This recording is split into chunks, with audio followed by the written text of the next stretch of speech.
Safety.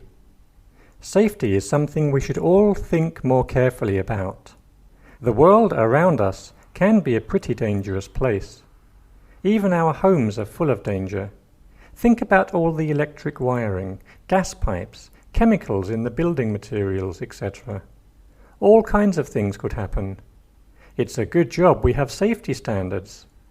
Our governments make sure builders focus on safety. This is also true for the things we buy.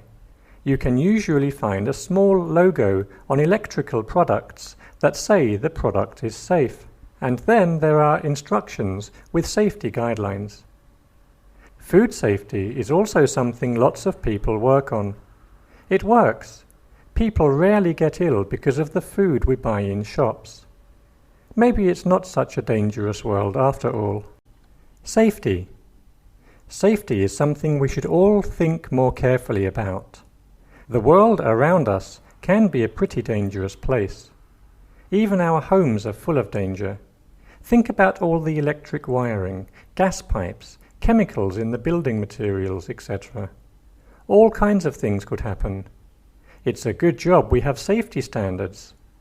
Our governments make sure builders focus on safety. This is also true for the things we buy.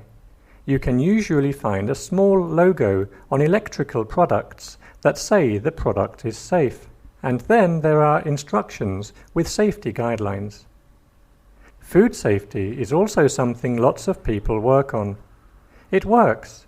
People rarely get ill because of the food we buy in shops. Maybe it's not such a dangerous world after all.